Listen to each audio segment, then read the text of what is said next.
कहते हैं दिल्ली दिल बरों की है, दिल जलों की है। कहते तो ये भी हैं कि दिल्ली दिल फरेबों की भी है। और लकी यानी कि लक्ष्मण लाल अग्रवाल में ये सारे गुण मौजूद थे।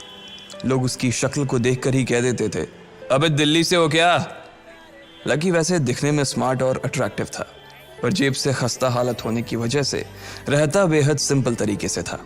शर्ट का रंग उड़ा हुआ और पैंट से पैबंद जुड़ा हुआ।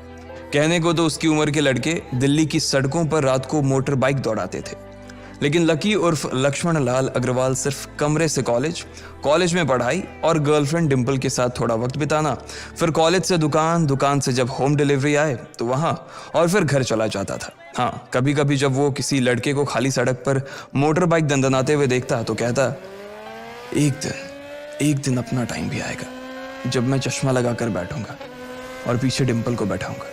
देखना, जब वो मेरी कमर में अपना हाथ कसेगी और मैं तेजी से मोटरसाइकिल को इंडिया गेट के आसपास दौड़ाऊंगा, तो सारे दिल्ली का दिल हम दोनों को देखकर जलेगा। दुकान में रखा हुआ बर्नॉल भी काम नहीं आएगा।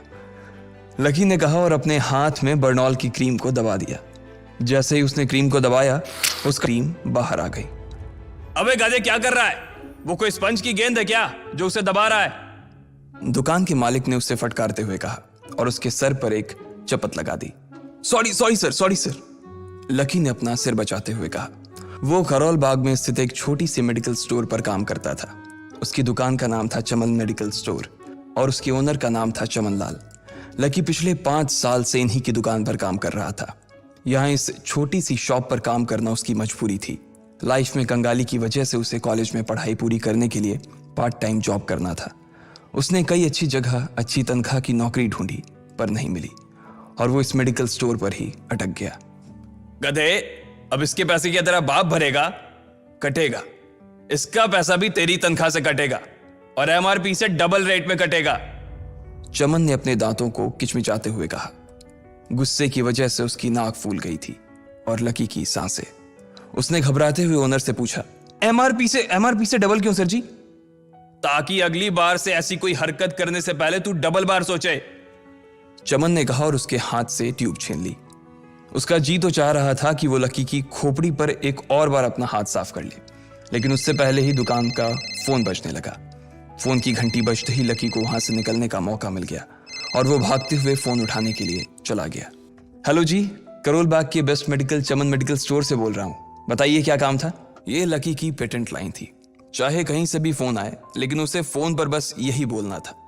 जैसे ही इधर लकी ने अपनी बात कही, उधर से जवाब आया, मैं ब्लूमिंग नाइट होटल के कमरा नंबर 303 से बात कर रहा हूँ। एक छोटा सा ऑर्डर है, नोट करो और जल्दी से होटल पर डिलीवर करवा दो। वो एक लड़के की आवाज थी। उसकी आवाज में काफी भारीपन और एक अजीब सी जल्दबाजी थी। जैसे ही लकी ने वो आवाज सुनी, पता नहीं क्यों उसे वो आवाज जानी पहचानी सी लगी। जी सर, बताइए आपका क्या ऑर्डर है? हाँ तो लिखो, हार्ट प्ले के 2 पैकेट और 1 पैकेट टिश्यू। लकी, जो कि अपना पेन लेकर खड़ा था, हार्ट प्ले का नाम सुनते ही झिझक गया। असल में हार्ट प्ले नाम का एक कंडोम आता था और इसलिए उसका नाम सुनते ही लकी शर्मा गया था। इतने साल से भी मेडिकल की स्टोर पर काम करने के बाद उसे इन चीजों का नाम सुनने में शर्म आती थी। हेलो भाई, लिखा कि नहीं लिखा? उस आदमी ने फिर से लकी से पूछा। जी सर, लिख लिया सर, लिख लिया। लकी ने खिसिया कर हंसते हुए कहा। लिख लिया तो फिर लेकर निकल, उस लड़के ने कहा। उसकी आवाज सुनकर ना जाने ऐसा क्यों लग रहा था कि वो बहुत बड़ा आदमी था। जी सर, मैं सर, लेकिन सर बाहर तो बारिश हो रही है, लकी ने कहा। उसने देखा कि बाहर बहुत तेज बारिश हो रही थी। उनकी दुकान के सामने पानी भर गया था और तेज हवाओं की वजह से चमन मेडिकल स्टोर का बोर्ड भी गिर गया था। लकी को लग रहा था कि वो इतनी तेज बारिश में अभी एकदम से तो नहीं निकल पाएगा, तो उसने उस लड़के को समझाते हुए कहा, सर मैं ऑर्डर तो ले आऊंगा पर थोड़ा टाइम लग जाएगा, बारिश थोड़ी थम जाए आप। इससे पहले कि वो कुछ आगे बोल पाता, फोन पर लड़का बोल पड़ा। तुम्हारे मालिक को पता है कि तुम मल्होत्रा जी के लड़के को मना कर रहे हो?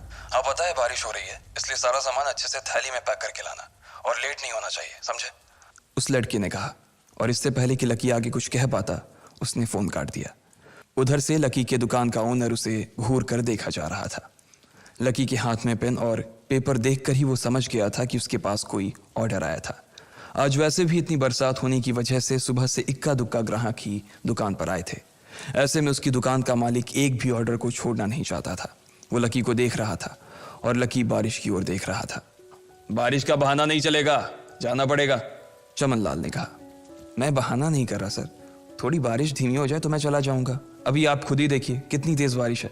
वो पता नहीं कोई मिस्टर मल्होत्रा का कोई बेटा कुछ ज्यादा ही जल्दी में था, मैं साइकिल से तो पहुंच नहीं पाऊंगा इतनी जल्दी। लकी ने उनकी ओर देखते हुए कहा। क्या कहा? मिस्टर मल्होत्रा जी का बेटा? तू मेरी दुकान बंद करवाएगा क्या? अभी क्या भी निकल उनका ऑर्डर लेके, वो हमारे बहुत पुराने कस्टमर है, चमन ने कहा। पर लकी ने कहा ही था कि चमन बोला। पर कुछ नहीं, तू मेरी मोटरसाइकिल ले जा, उसने गुस्से में कहा। अरे सर जी, 200 के ऑर्डर में मुश्किल से 40 रुपए बचेंगे, इससे 3 गुने का तो पेट्रोल ही लग जाएगा, और अगर गाड़ी रास्ते में बंद हो गई तो अलग से खर्चा, लकी ने समझाते हुए कहा। वो जानता था कि उसका मालिक इन सब बातों पर ध्यान नहीं देने वाला। चमनलाल बोला। कोई बात नहीं, तू जा, चाहे जो हो जाए ग्राहक नाराज नहीं होना चाहिए, और वैसे भी वो मल्होत्रा जी का बेटा है। चमनलाल ने मोटरसाइकिल की चाबी लकी की ओर उछालते हुए कहा। लकी ने चाबी ली। उसे देखकर उसके अंदर मिक्स फीलिंग आ गई। एक तो वो बहुत खुश हुआ कि बड़े दिनों बाद बाइक चलाने को मिलेगी, पर वहीं दूसरी तरफ दुखी इसलिए हुआ कि बाइक मिली भी तो ऐसी तेज बारिश में, अगर खराब हो गई तो इसकी चपत भी उसके सिर पर ही पड़ेगी। वो मुंह लटकाकर रेनकोट और हेलमेट पहनते हुए वहां से निकल गया। बाहर आकर बाइक को देखा तो लकी ने मन में सोचा, चलो ठीक है, जो होगा देखा जाएगा, कम से कम बाइक तो चलाने को मिल रही है।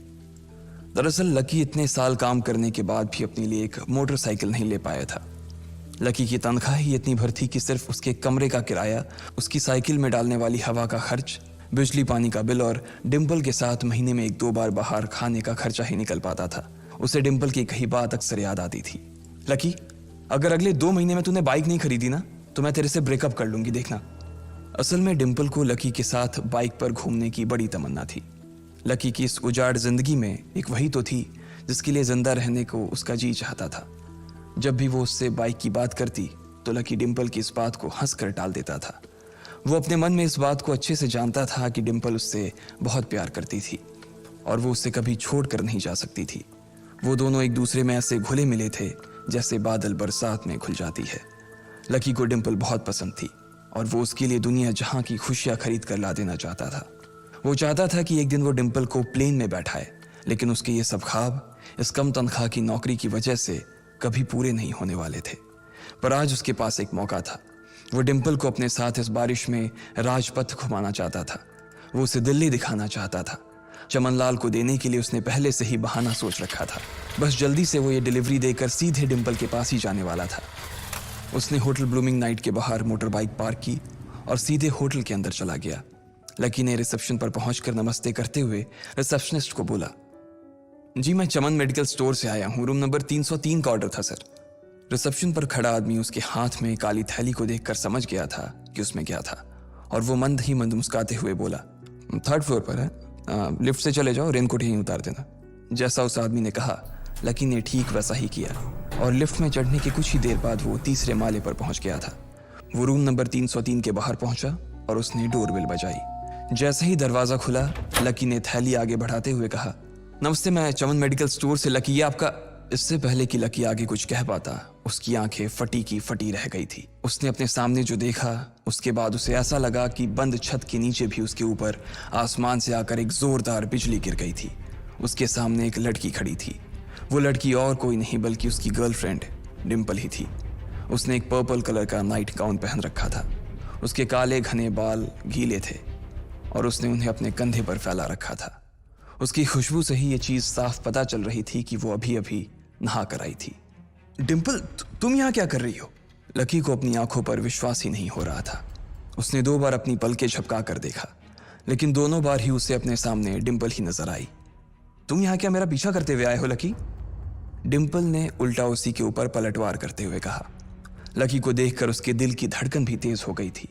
उसे उम्मीद नहीं थी कि लकी यहाँ आ जाएगा। उसने ना तो सुबह से उसे फोन किया था और ना ही उसके मैसेज का कोई जवाब दिया था। वो अपने मन में सोचकर बैठी थी कि वो अगले दिन खुद ही उससे मिलकर बोल देगी कि उसकी तबीयत खराब थी। डिम्पल बेबी, क्या हो गया? किससे बात कर रही हो? अचानक से एक गबरू जवान सा लड़का दरवाजे के पास आकर खड़ा हो गया था। उसने बनियान पहन रखी थी।